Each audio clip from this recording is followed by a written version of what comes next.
Alrighty guys, welcome back to another video, and in this tutorial what I want to do is I want to start showing you guys how to create apps with multiple screens or multiple views. So up until this point we only worked with a single view application, and this was just using one screen, one view, and you can create some pretty cool apps like this, but all of the really popular apps, they use more than one screen. So yeah, let's go ahead and get started.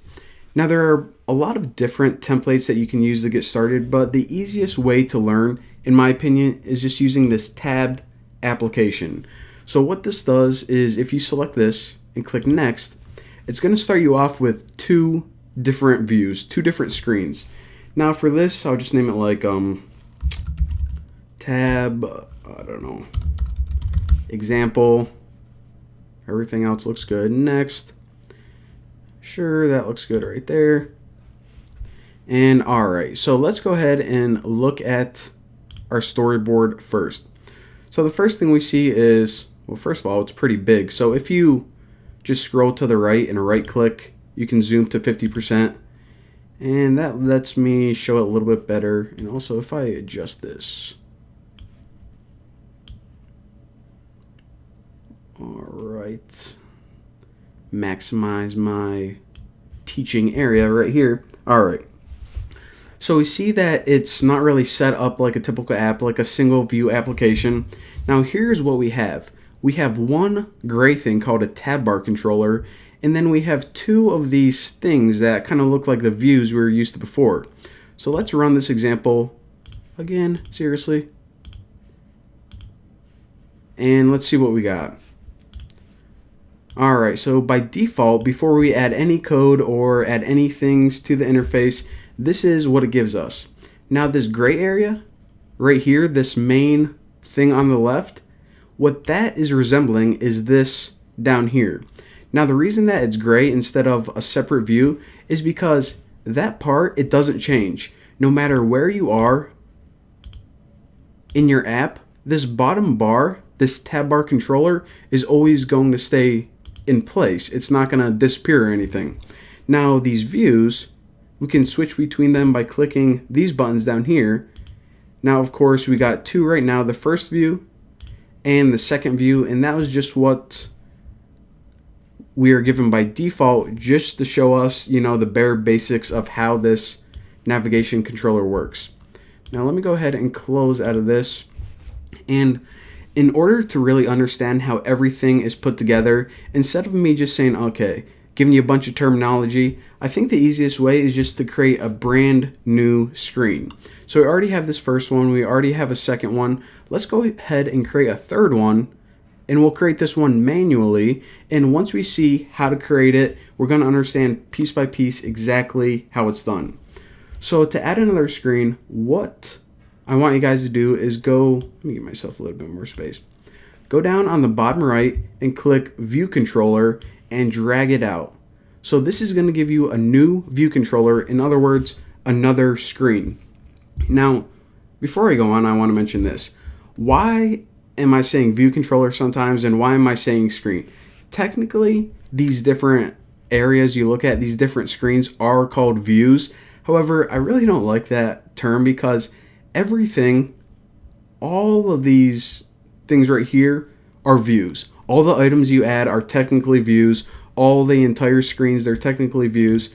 So instead of me just saying view, view, view for everything, I'm gonna refer to the individual items as items and the screens as screens. Even though, like I said, I could call everything a view, a table view, a progress view, a view controller, but you know, just so I don't sound like a robot, I want to talk to you guys like in how you would explain something in real life. But if you're taking a test or if you're learning this in college, don't call them screens, they're called views. Alright, so now what we did, of course, is we added this view controller, aka a screen, to our application. So we now have three screens, first, second, which were given to us, and this new one, third one right here. So now we can actually go ahead and start adding items to it. But since we kind of zoomed out, it may be hard to kind of play around with it. So I'm going to zoom back into 100%. And what can we add to this one? Let's just go ahead and add a label. So just add a label, and we'll say that this screen is for, I don't know, like your profile or something. I just don't want to say third because, I don't know, it's kind of boring to me. So we'll say that this is your profile page. Let me just click this and increase the font a little bit. Let's go with 30, a nice even 30. All right, now another thing that I can stretch this, but what I'm going to do is just go to editor, size to fit content, and then it fits it for me the lazy way.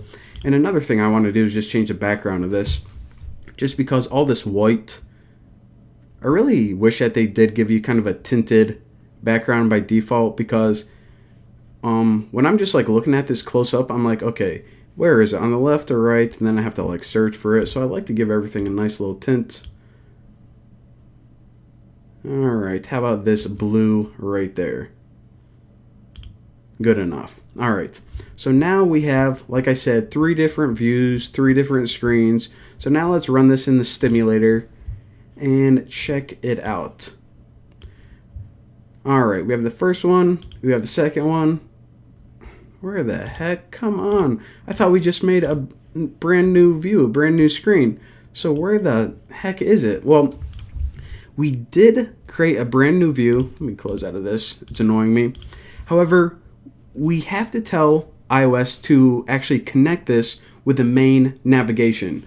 So right now it's just sitting in memory, and if you can tell by these arrows, it's not really connected to anything in any way.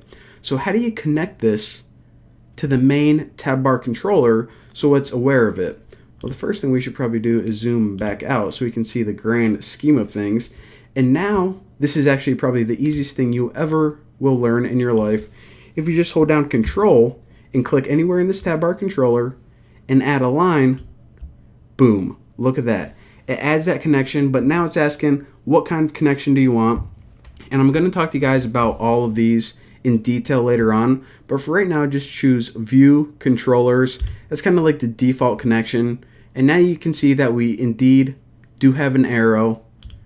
And another thing I want to point out, if I zoom back into 100%, I also want to show you guys that we have this third item or icon on the tab bar controller. So first, second, those link to those on the right.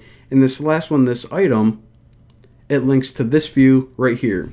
Now, another thing I want to point out, I keep forgetting, is you know how whenever I added that main view controller, that additional screen, I added it right below this tab bar controller.